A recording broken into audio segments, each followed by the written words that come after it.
আজ বানাবো কাঁচা আম দিয়ে ম্যাঙ্গো আইসক্রিম। তাহলে দেখে নেওয়া যাক আজকের রেসিপি। কাঁচা আমগুলোকে নিয়ে আমি সুন্দর করে পাতলা পাতলা করে যে স্লাইস করে কেটে নিয়েছি। এবার এগুলো প্রেসার কুকারে দিয়ে সেদ্ধ করে নেব। দিয়ে দিচ্ছি একটু নুন,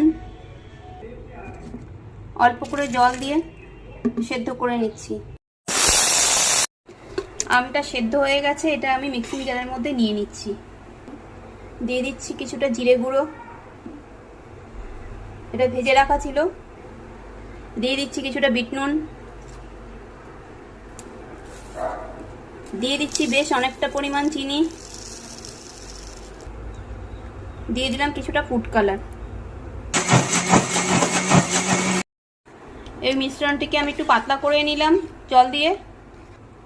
এবার একটি আইসক্রিম জমানোর একটা কাপ নিয়ে নিয়েছি, এবার এর মধ্যে একটু একটু করে দিয়ে আমি ভরে নিচ্ছি।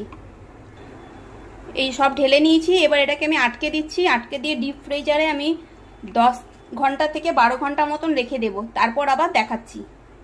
খুব সহজেই তৈরি হয়ে গেছে আমার কাঁচা আমের আইসক্রিম। রেসিপিটি দেখে ভালো লাগলে একটি লাইক ও কমেন্ট করার অনুরোধ রইল। ধন্যবাদ।